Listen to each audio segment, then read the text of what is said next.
Olá, povo querido, sejam bem-vindos ao 31º episódio do Entre a Gente.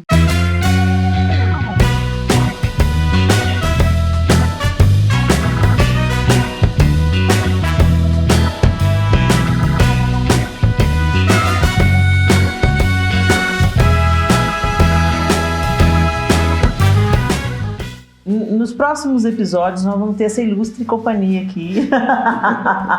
A gente deixou algumas perguntas no Instagram para a gente esclarecer dúvidas de repente sobre casamento, sobre relacionamento e não apenas sobre casamento, relacionamento entre marido e mulher, mas também de pais, de filhos, de amigos. Uma perspectiva masculina é muito bem-vinda, não é mesmo?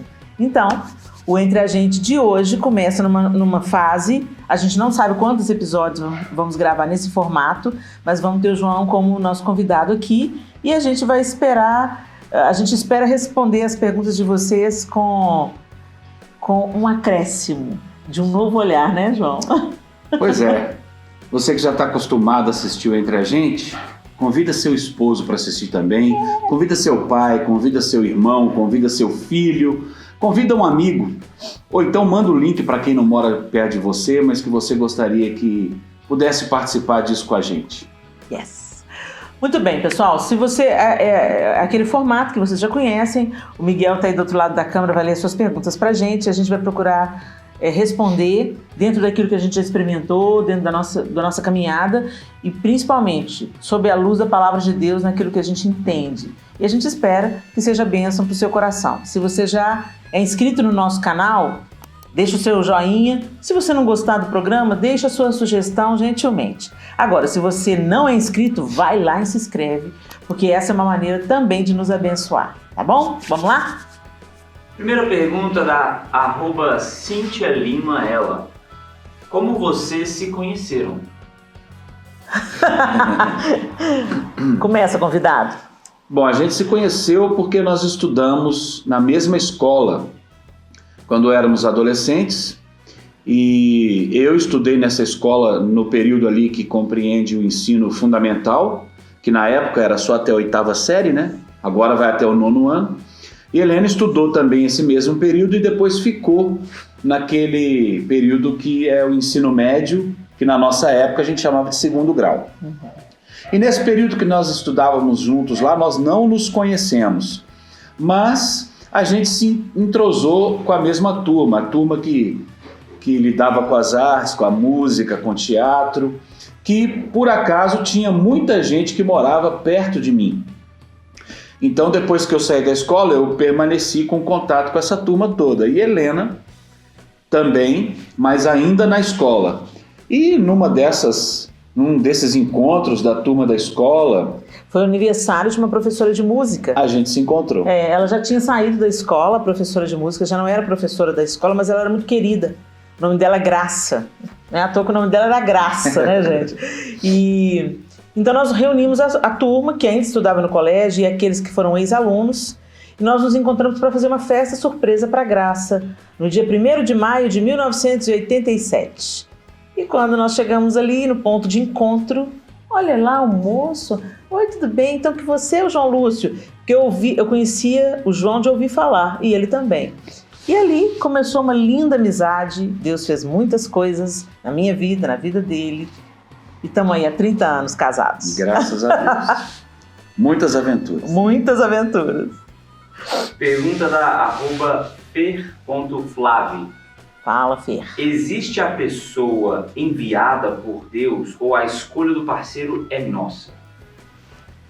Olha, eu acredito que a gente trabalha em parceria com Deus. Porque Deus é totalmente soberano.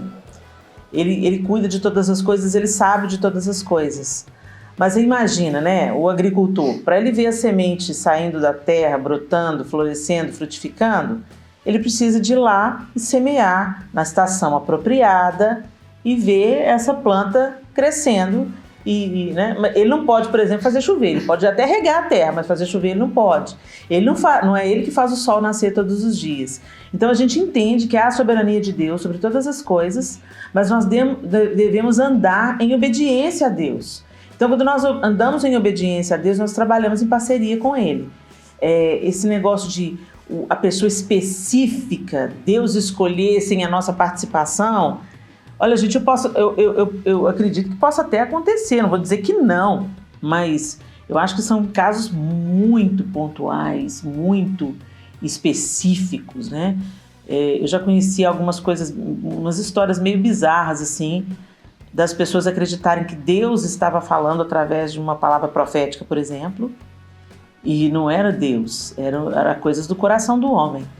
Então a gente precisa de caminhar em obediência e Deus, eu acredito que Ele promove encontros, Ele abre oportunidades e a gente deve sempre buscar a vontade dEle para a nossa vida.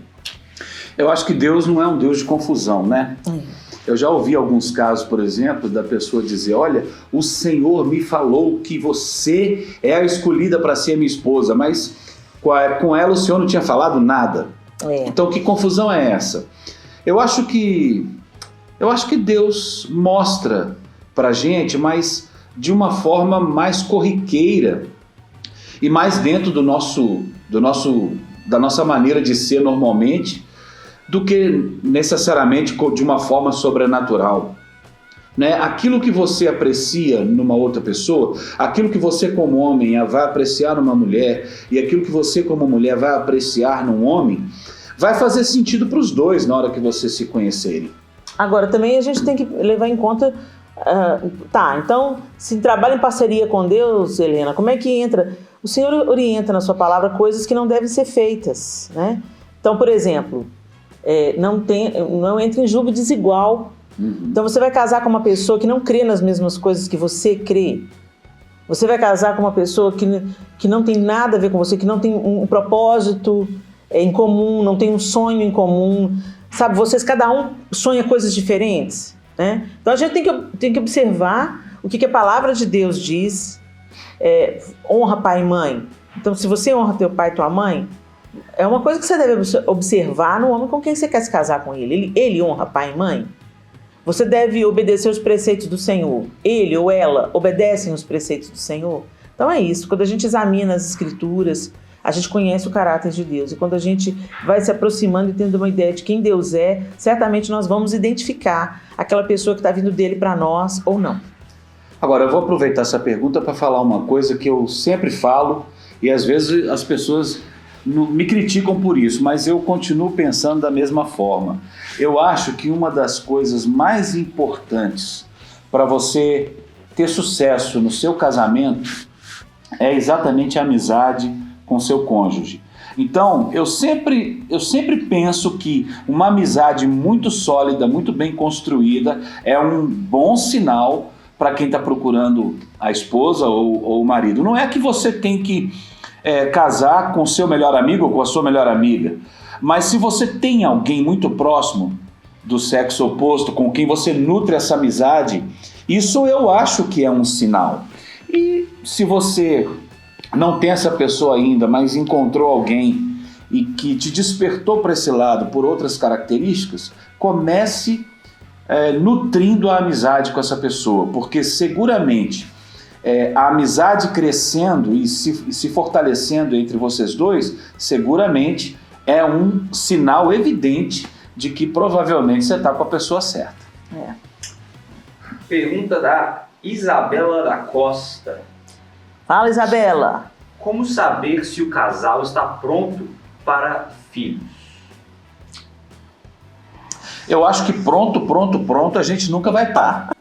Só quando chegar mesmo. Mas é algo que vocês precisam conversar. Sim. Eu penso que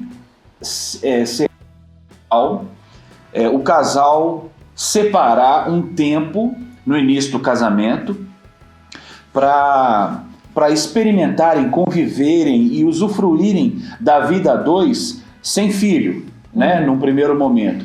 E eu acho que de uma forma natural vai começar a ser necessário a chegada do filho.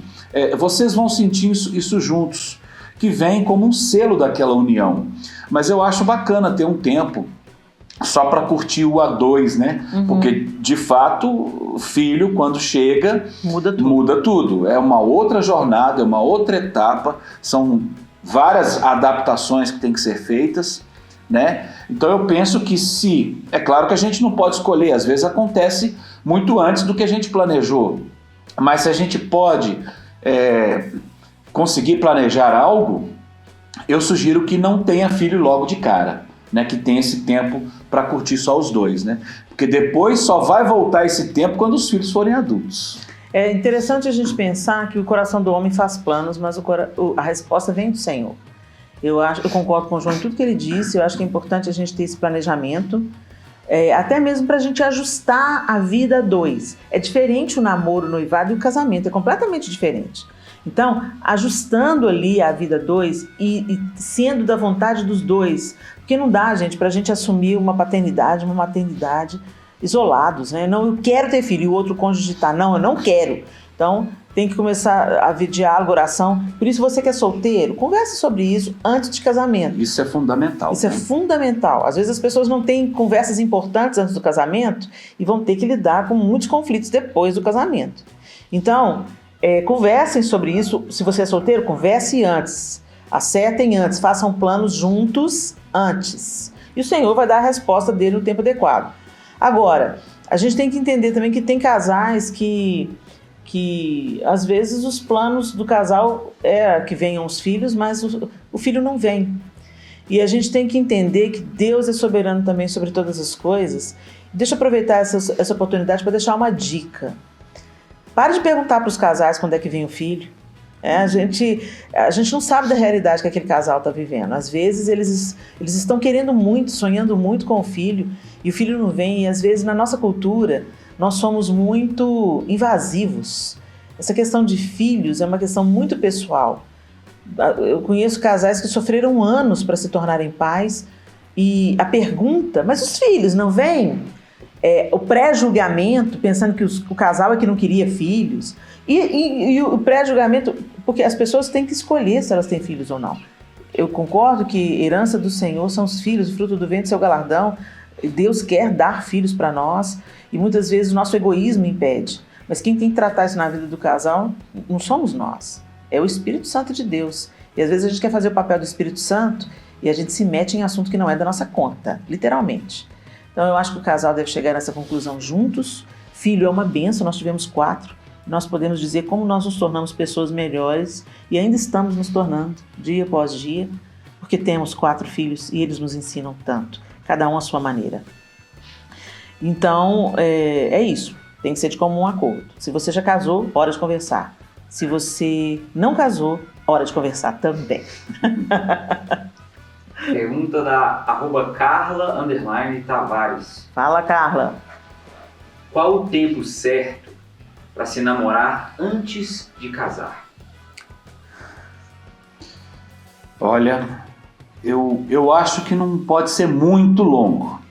É claro que a gente não... É uma questão muito pessoal de você chegar e falar assim, ó, tem que ser tantos anos antes. Eu penso que para quem quer estabelecer um relacionamento dentro dos padrões bíblicos, dentro dos padrões de uma vida cristã, o casal não deve demorar muito com o namoro antes do casamento, não. Não é que você já começa a namorar e já vai casar, mas estabeleça, converse, pense num alvo.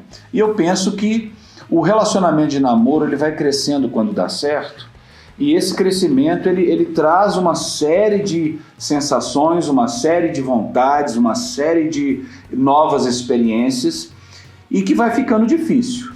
Então, esse casal ele tem que projetar o casamento. Isso não vai demorar muito, né? Quanto mais tempo levar dentro dessa evolução do namoro, mais difícil fica de você segurar a onda para que as coisas aconteçam tudo direitinho. Então, eu não vou te dizer um tempo, mas pensando no casamento com princípios cristãos, não deve demorar muito, eu penso assim.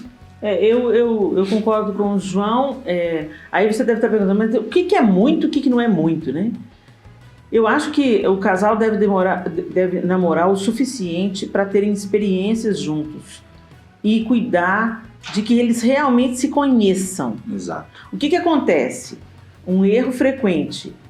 Eu quero casar para transar, porque já que a palavra de Deus restringe o sexo, usufruir do sexo dentro do casamento, então eu tenho que resolver meu caso. E aí, nesse caso, o João tá apontando. Talvez aí o namoro não possa ser tão longo, porque quanto mais se conhece, mais se quer conhecer, vamos dizer assim. Agora, se o namoro ele segue padrões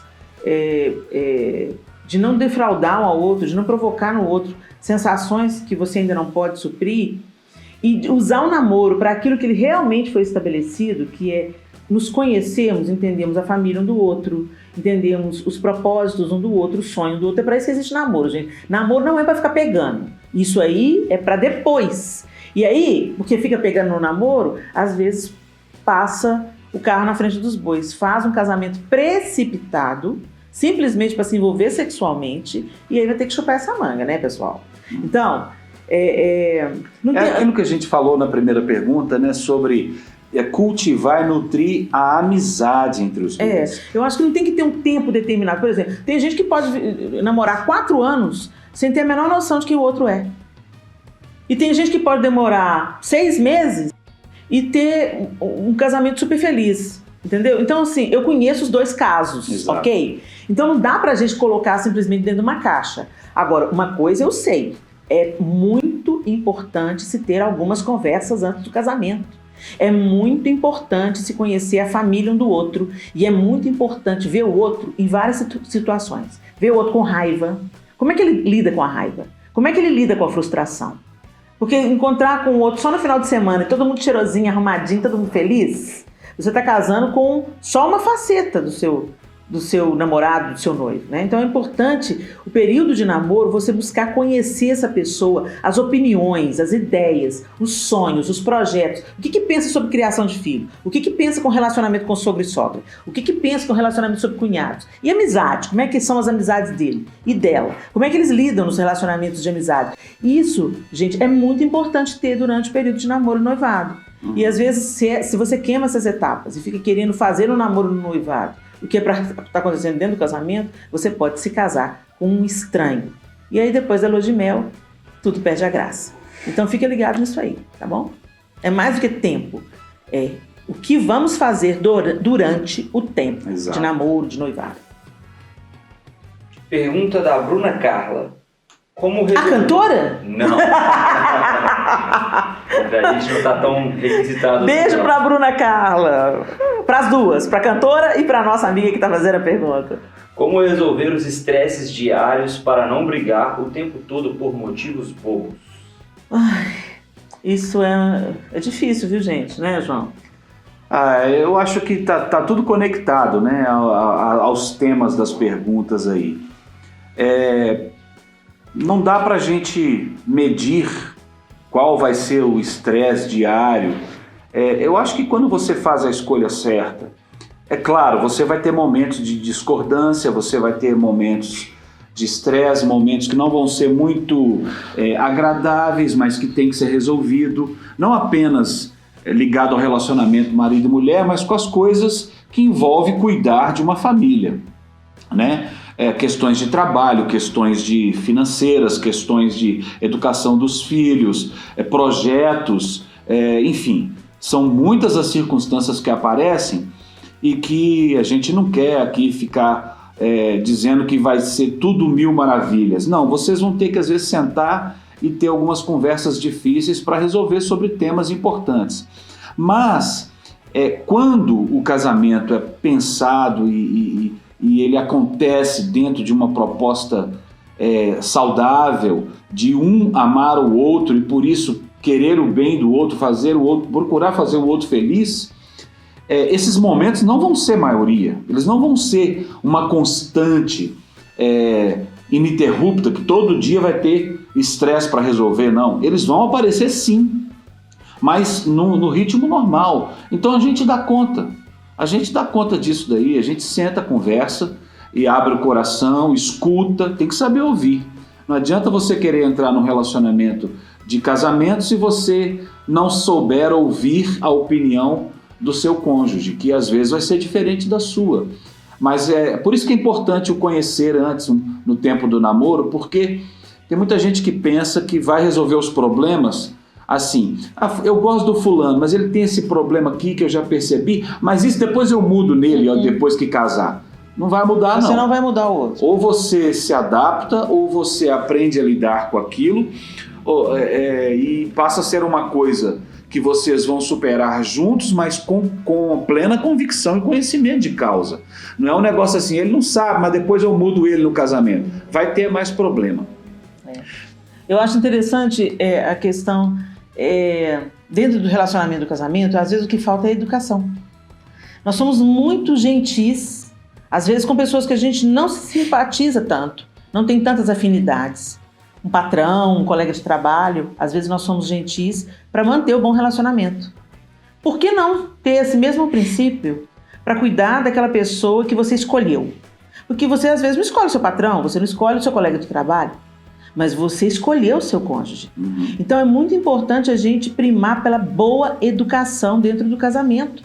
Por favor, com licença, muito obrigado, reconhecendo quando a pessoa acertou, elogiando, silenciando às vezes que você sabe que aquela conversa vai para um caminho que pode ser de destruição, de conflito. Tratar o outro com gentileza e boa educação é fundamento de um relacionamento saudável. E isso começa dentro de casa. E uma coisa que eu acho que ajuda bastante nessas ocasiões é você ter assim a total tranquilidade de se arrepender, sabe? É claro que varia muito dependendo do temperamento de cada um. Tem pessoas que têm temperamento, que têm o temperamento de que consegue absorver aquela situação mais rapidamente e mais rapidamente se dispõe para pedir perdão ou para perdoar e resolver um conflito. Tem outras pessoas que, pelo temperamento, precisam de um tempo, deixa passar aquele momento mais tenso, mas daqui a pouco vai refletir, vai voltar atrás e vai conversar. O fato é que, respeitando aí o tempo e o temperamento de cada um, o perdão é algo necessário dentro do relacionamento a dois. Você seguramente vai ter momentos que você vai ter que se arrepender e diga isso, peça perdão.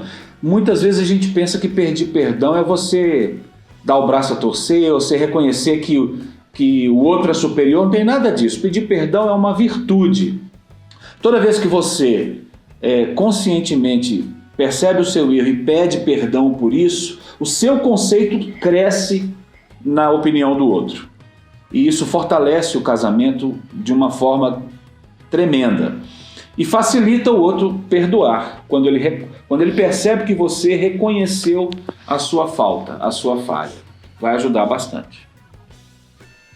É isso, pessoal. A gente espera ter abençoado vocês com essas respostas e a gente volta na próxima semana a dois e entre a gente. Até lá. Até a próxima.